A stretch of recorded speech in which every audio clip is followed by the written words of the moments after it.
بسم اللہ الرحمن الرحیم۔ اعوذ باللہ من الشیطان الرجیم۔ فلا تدع مع اللہ الہا آخر فتکون من المعذبین۔ عزیز طلبہ اکرام، سبق نمبر 331، سورۃ الشعراء، آیت نمبر 212۔ سبق کا عنوان تفریعات خمسہ ہے،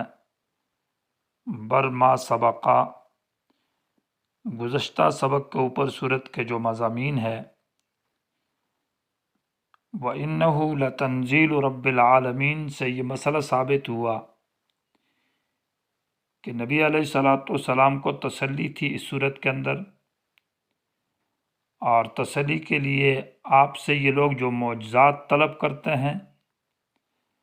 تو سب سے عظیم ترین معجزہ قرآن مجید ہے۔ اور قرآن مجید اس لیے معجزہ ہے کہ وَإِنَّهُ لَتَنزِيلُ رَبِّ الْعَالَمِينَ، یہ رب العالمین کا نازل کردہ کلام ہے۔ نزل بہ الروح الامین، اس کو جبرائیل امین لے کر آئے۔ اور وما تنزلت بہ الشیاطین، جیسے کہ مشرکین یا کفار کہتے تھے کہ یہ شیطانوں کا بنایا ہوا کلام یا جادوگروں کا کلام ہے یا خود سے بنایا ہوا ہے، تو جواب دیا کہ وما تنزلت بہ الشیاطین،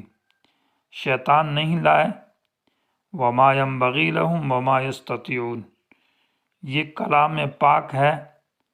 اور شیاطین پلید اور گندے ہیں، اور گندی زبانوں سے پاک کلام نہیں نازل ہو سکتا اور نہیں آ سکتا۔ وما یستطیعون، یہ ان کے بس کی بات بھی نہیں ہے کہ ایسا بہترین کلام وہ کر سکیں۔ اور اس قرآن کی صداقت اور سچائی کے اوپر علماء بنی اسرائیل بھی گواہ ہے۔ اولم یکن لہم آیۃ ان یعلمہ علماء بنی اسرائیل، یہ بھی اس کی صداقت کے اوپر شاہد ہے۔ جب قرآن سچا ہے کہ علماء بنی اسرائیل اس کی صداقت پر گواہ ہیں، اور یہ رب العالمین کا کلام ہے، اور یہ کلام پاک ہے، یہ انسان اور جنات کی تربیت اور اصلاح کے لیے آیا ہوا ہے، تو رسول بھی سچا ہے۔ لہٰذا جو مسئلہ پیش کیا ہے کہ برکت دینے والی ذات اللہ کی ہے، یہ مسئلہ بھی عقلی اور نقلی ادلہ سے ثابت ہے۔ اب اس کے اوپر تفریع یہ ہے کہ فلا تدع مع اللہ الہا آخر،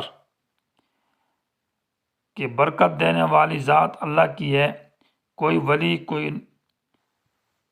نبی، کوئی انسان، کوئی جن، کسی کو کچھ نفع نقصان کا مالک نہیں، نہ کوئی برکت دے سکتا ہے اور نہ کسی کے اختیار میں ہے۔ تبارک الذی نزل الفرقان سے جو مسئلہ چلا کہ برکات دہندہ صرف اور صرف اللہ کی ذات ہے،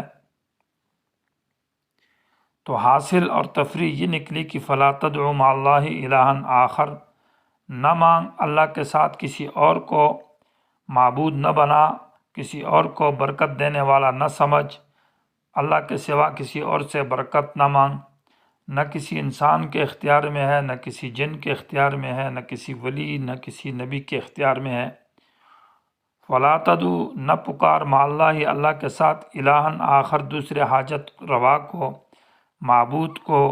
برکت دینے والے کو، فتکون من المعذبین، تو ورنہ ہو جائے گا تو عذاب شدہ لوگوں میں سے، یعنی جن کو عذاب دیا گیا ہے۔ یہ مسئلہ سب سے پہلے اپنے گھر سے شروع کر، دوسری بات وَأَنذِرْ عَشِيرَتَكَ الْأَقْرَبِينَ، یعنی تفریعات خمسہ ہے کہ سب سے پہلے اپنے میدان کے اندر، اپنے قوم کے اندر اور اپنے خاندان اور عشیرت سے اس مسئلے کو بیان کر۔ وَأَنذِرْ عَشِيرَتَكَ الْأَقْرَبِينَ، اور جو لوگ آپ کے اس مسئلے کو مان جائیں، تابعدار ہو جائیں، تو وَاخْفِضْ جَنَاحَكَ لِمَنِ اتَّبَعَكَ مِنَ الْمُؤْمِنِينَ، ان کے سامنے نرم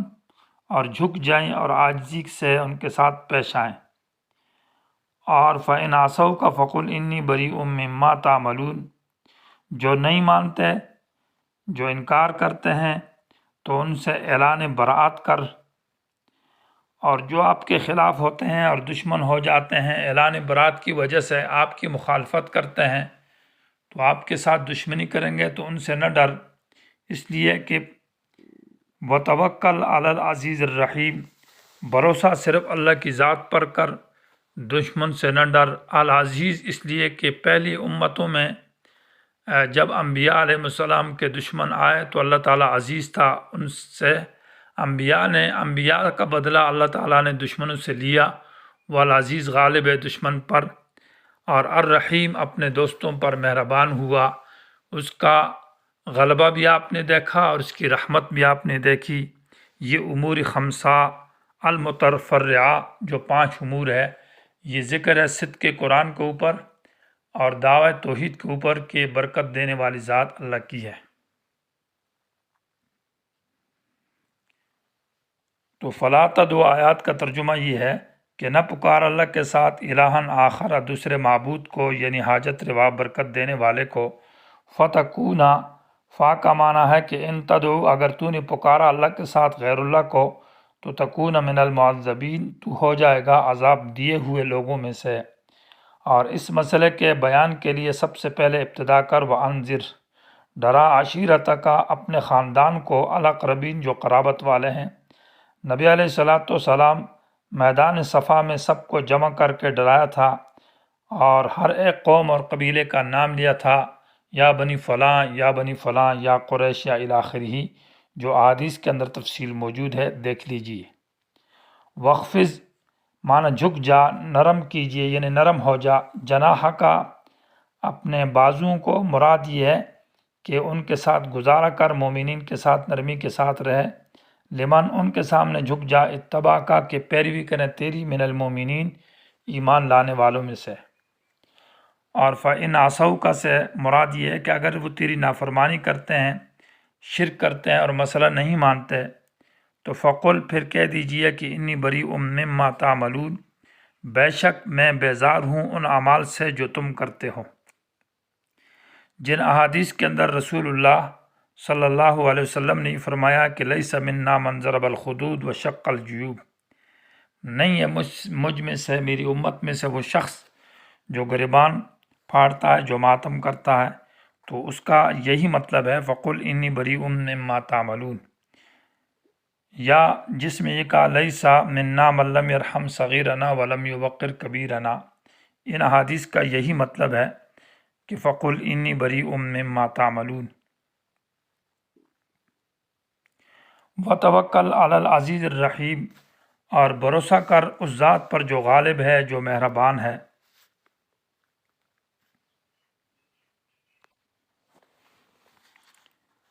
الذی یراک حین تقوم، عزیز اور رحیم وہ ذات ہے، الذی یراک، کہ دیکھتا ہے اے پیغمبر وہ تجھے، حین تقوم، جس وقت تو کھڑا ہوتا ہے۔ تقوم سے مراد عموم مراد ہے، یعنی جہاں جس کام کے لیے تو اٹھتا ہے، بیٹھتا ہے، چلتا ہے، تیرے ہر حال کو اللہ جانتا ہے۔ اور تقوم سے یہ مراد بھی ہے کہ جس لیے نماز کے لیے تو کھڑا ہوتا ہے، دعوت کے لیے کھڑا ہوتا ہے، دیگر دین کے کاموں کے لیے تیرا قیام ہوتا ہے۔ اللہ کہتا میں دیکھ رہا ہوں، میری نگاہ کے سامنے ہے، میری حفاظت میں ہے، اور میں تیری نگرانی اور حفاظت کرتا ہوں، دشمنوں سے نہ ڈر۔ وَتَقَلُّبَكَ، اور تیرا گھومنا، فی الساجدین معنی موحدین میں، یعنی سجدہ کرنے والوں میں، صحابہ کرام میں۔ تو مومنین کے اندر دعوت کے لیے تیرا گھومنا، اسی طرح ان کے حالات معلوم کرنے کے لیے جو تو گھومتا رہتا ہے، تب بھی تو میری نگاہ اور میری حفاظت میں ہے، مانا تجھے کوئی نقصان نہیں دے سکتا، اس لیے کہ انہ هو السمیع العلیم، بے شک اللہ ہی ہر بات کو سننے والا اور جاننے والا ہے۔ جو تیرے خلاف بولتے ہیں میں ان کی باتوں کو سمجھتا ہوں، العلیم، ان کے نیتوں کو اور دلوں کو بھی جانتا ہوں۔ وہ دل بھی میرے قبضے میں، وہ زبانیں بھی میرے قبضے میں، اور یہ تجھے کچھ بھی نہیں کر سکتے۔ تو جو کچھ دعوت دیتا ہے اور مومنین کے جو دل میں ہے وہ بھی میں سنتا اور جانتا ہوں، اس پر ان کو میں اجر اور نیک اعمال دوں گا۔ تو یہ نبی علیہ السلام کو تسلی ہے۔ حاصل یہ نکلا کہ قرآن کی دعوت دیتے رہو، ہر حال میں قرآن کی دعوت دو اور اس سے غفلت نہ کرو۔ بعض حضرات نے وَتَقَلُّبَكَ فِي السَّاجِدِينَ کی آیت کے اندر علامہ سیوطی رحمہ اللہ نے کچھ غلطی کی ہے کہ اس سے مراد نبی علیہ الساجدین سے نبی علیہ السلام کے خاندان مراد ہے، لیکن وہ بات ٹھیک نہیں ہے۔ تفسیر روح المعانی رحمہ اللہ نے کہا لا اقول بحجیت هذه الآیت لهذا المطلب، میں یہ بات بالکل نہیں کہہ سکتا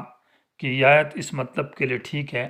بلکہ ساجدین سے مراد موحدین صحابہ کرام مراد ہے، اور یہ عام معنی مراد ہے جو آپ کے سامنے بیان ہوا۔ تو لوگ تو یہ چاہتے ہیں کہ قرآن سے دور رہیں اور غفلت کی زندگی گزاریں، حالانکہ اللہ تبارک و تعالیٰ نے فرمایا افرأیت ان متعناہم سنین، کہ بہت ساری عمر ان کو دی جائے لیکن پھر ان کے اوپر عذاب آ جائے تو ما اغنی عنہم ما کانوا یمتعون، وہ عذاب سے بچ نہیں سکتے۔ لہذا قرآن بیان کیجیے، اور قرآن سیکھنا اور سمجھنا ضروری ہے، اور اس کے بغیر انسان کی زندگی غفلت میں ہے اور انسان تباہ و برباد ہے، اس کا دن بھی تباہ ہے اور اس کی رات بھی تباہ ہے۔ حضرت عمر بن عبدالعزیز رحمہ اللہ افرأیت ان متعناہم سنین ثم جاءہم ما کانوا یوعدون، ان آیات کے اوپر لکھا ہے مفسرین نے کہ جب صبح کرتے تھے تو امسک بلحیتہ، اپنی داڑھی کو پکڑ لیتے، ثم یبکی، پھر روتے، ثم یقول، پھر یہ اشعار کہتے تھے نہارک یا مغرور سہو وغفلۃ ولیلک نوم فلا انت بالایقاظ یقظان حازم ولا انت بالنوام ناج فسالم تسر بما یفنا وتفرح بالمنى کما سر باللذات فی النوم حالم کذالک فی الدنیا تعیش البہائم، یعنی نہارو کا تیرا دن، یا مغرور، اے غرور والے، تکبر والے، دھوکہ دیے ہوئے شخص، سہون و غفلتن، تیرا دن جو ہے وہ نیند اور غفلت میں اور کھیل کود میں گزر جاتا ہے، ولیلک نوم، اور تیری رات نیند میں گزر جاتی ہے، فلا انت بالایقاظ یقظان حازم، تو جاگنے والوں کے ساتھ بیدار اور جاگنے والا نہیں، گویا کہ جاگنے والوں کے ساتھ بھی تو سویا ہوا ہے اور غفلت میں ہے، ولا انت بالنوام ناجن، اور سونے والوں کے ساتھ تو بچنے والا نہیں ہے، کیونکہ وہ سوئے ہوئے تو بھی سویا ہوا ہے، فسالمن، کہ تو بچ جائے۔ تو دن میں بھی تو نہ بچا اور رات میں بھی تو خود نہیں بچ سکتا کیونکہ سویا ہوا ہے۔ تسر بما یفنا، تو خوش ہوتا ہے اس چیز کے اوپر جو فانی ہے، دنیا ہے، دنیا کی کھیل کود ہے، وتفرح بالمنى، اور تو خوش ہوتا ہے امیدوں کے اوپر، کما سر باللذات فی النوم حالم، جیسے کہ نیند کرنے والا نیند کے اندر کوئی خواب دیکھتا ہے اور وہ اس میں لذتیں اور خوشیاں حاصل کرتا ہے، لیکن جاگتا ہے تو کچھ نہیں۔ کذالک فی الدنیا تعیش البہائم، یہ زندگی تو جانور بھی دنیا میں اس طرح گزارتے ہیں، مانا کھانا پینا اور غفلت، کیا تو اس سے بچ جائے گا؟ تو اس طرح زندگی سے انسان بچ نہیں سکتا جب تک انسان اپنا عقیدہ، اپنا عمل، اپنا دن، اپنا رات اللہ کے دین کے لیے نہ لگائے، اپنی سوچ اور فکر نہ لگائے، سوچتا دنیا کی ہے، کھاتا پیتا ہے، کھیلتا ہے، تو بچے گا کیسا؟ اللہ تعالیٰ مجھے اور آپ کو عمل کرنے کی توفیق نصیب فرمائے، قرآن فہم، قرآن کی سمجھ نصیب فرمائے، قرآن کی طرف توجہ نصیب فرمائے۔